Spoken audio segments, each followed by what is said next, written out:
नमस्ते गाइस, जय हिंद। कैसे हो आप लोग सब। सैटरडे बुक रिव्यू में आप लोगों का स्वागत है। आज की बुक है close to the bone by Lisa Ray. अब आप में से जो लोग 90s में आप लोगों ने बॉलीवुड मूवीज़ देखी हैं या अर्ली 2000s में देखी हैं, आपको बहुत अच्छी तरीके से पता होगा कि लीजा रे नाम की एक एक्ट्रेस होती थी हमारे बॉलीवुड में। उनके फादर जो है बंगाली थे एंड उनकी मदर पॉलिश थी, मतलब someone who is from Poland. उनकी जो मदर थी उनकी 2008 में डेथ हो गई थी। After that she was living with her father. उसके बाद उन्होंने शादी करी थी एक ऐसे इंसान से who was originally from Lebanon but was a Canadian citizen. वो शुरुआत से कनाडा में ही रह रही थी। उनका जो बॉलीवुड करियर भी था उसमें भी वो कनाडा से मुंबई आई थी। उनकी 90s 2000s में कुछ अच्छी अच्छी मूवीज़ आई थी, तो उससे भी उनको काफ़ी फेम मिला था, सब कुछ था। But she didn't enjoy that much of a fame जितना आप दीपिका पादुकोण या प्रियंका चोपड़ा या फिर कटरीना कैफ को एन्जॉय करते हुए देखते हैं। But yes, Lisa Ray was a very renowned name in our industry. ये वाली जो बुक है ये उनकी ऑटोबायोग्राफी है। इसमें उन्होंने अपनी पूरी जर्नी बताई है, कैसे वो मॉडलिंग में आई, मॉडलिंग से कैसे वो बॉलीवुड में आई, बॉलीवुड से कैसे अलग अलग उन्होंने चैलेंजेस फेस करे, उनके रिलेशनशिप्स किन के साथ रहे थे, क्या था क्या नहीं था, उनकी फैमिली हिस्ट्री क्या थी, सब कुछ उन्होंने इस वाली बुक में बताया है। इसके अलावा उनको खुद को कैंसर हुआ था 2015-16 के आसपास। वो उन्होंने पूरी उनकी जो जर्नी थी वो पूरी उन्होंने बताई है, कैसे उन्होंने उससे डील करा, कैसे वो एक कैंसर सर्वाइवर बनी एंड ऑल दोज थिंग्स। इसके अलावा उनका बीच में एक बार ऐसा हुआ था कि 90s में उनका और उनकी फैमिली का एक एक्सीडेंट हुआ था जिसमें उनकी मदर जो है हैंडीकैप्ड हो गई थी। तो उसके बाद उनकी कैसी लाइफ रही थी, उनके पेरेंट्स की कैसी लाइफ रही थी, क्या है क्या नहीं है, सब कुछ इसमें एक्सप्लेन किया गया है। It is a proper autobiography, काफ़ी अच्छी तरीके से लिखी गई है, काफ़ी सिंपल लैंग्वेज है, आपको बहुत आसानी से समझ में आ जाएगी। एंड प्लस सबसे बड़ी बात है, आपको एक पर्सपेक्टिव समझ में आएगा कि when you are a celebrity तो आप दुनिया को कैसे देखते हो, क्या है क्या नहीं है।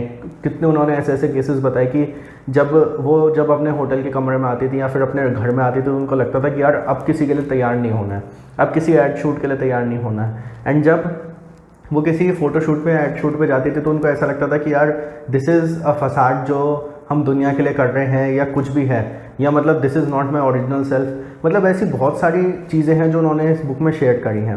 मैंने बहुत सारी ऑटोबायोग्राफीज़ वगैरह पढ़ी हैं, उनमें कुछ ऐसी होती हैं जिसमें लगता है कि यार शायद इंसान कुछ बड़ा चढ़ा के बता रहे हैं, कुछ भी है, ठीक है। एंड बहुत सारी ऐसी भी पढ़ी हैं जिसमें आपको लगता है कि हाँ, मतलब यू कैन फील कि हाँ आप उस इंसान की जगह हो and you are feeling everything what is happening around you. जैसे 281 एंड बियॉन्ड थी वीवीएस लक्ष्मण की, वो पढ़ते हुए ऐसा लगता था यार सब कुछ मेरे सामने हो रहा है। मैं खुद वीवीएस लक्ष्मण हूँ एंड मैं आज ऑस्ट्रेलिया के साथ मैच खेल रहा हूँ, आज पाकिस्तान के साथ खेल रहा हूँ, मेरी ये इंजरी हो रही है, वो इंजरी हो रही है, या फिर मैं आज टीम से ड्रॉप्ड हूँ, मेरे को वर्ल्ड कप में चांस नहीं मिल रहा है एंड ऑल दोज थिंग्स। इस बुक में भी ऐसे ही है। सिमिलरली शू डॉग थी जैसे फिल नाइट की, उसमें भी आपको बिल्कुल ऐसा लगता है कि आप नाइकी को चला रहे हो, आप सप्लायर से डील कर रहे हो एंड आप बिजनेस को देख रहे हो, सप्लाईज को देख रहे हो, आप स्पोर्ट्स पर्सनस को देख रहे हो, मार्केटिंग कैंपेन्स देख रहे हो, सब कुछ देख रहे हो and you are at that particular place and you are experiencing everything.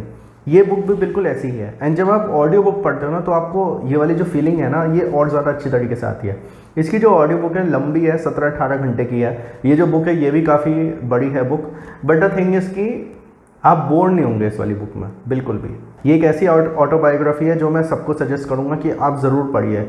देखिए, हम लोग जब बॉलीवुड स्टार्स को देखते हैं ना तो हमें लगता है कि हाँ यार इनकी तो लाइफ बहुत अच्छी है, ये है वो है and all those things, but there are many things behind that कि जो आप टीवी पे मूवी देख रहे हो या जो आप वेब सीरीज़ देख रहे हो या जो आप मान लीजिए कोई टीवी शो देख रहे हो या कुछ भी है, या आप कोई फैशन शो देख रहे हो, कोई फ़ोटोशूट देख रहे हो, उसके पीछे बहुत सारी चीज़ें होती हैं जो आपको देखनी पड़ती हैं। मेरी तरफ से इस बुक को 4.5 रेटिंग्स आउट ऑफ 5 स्टार्स।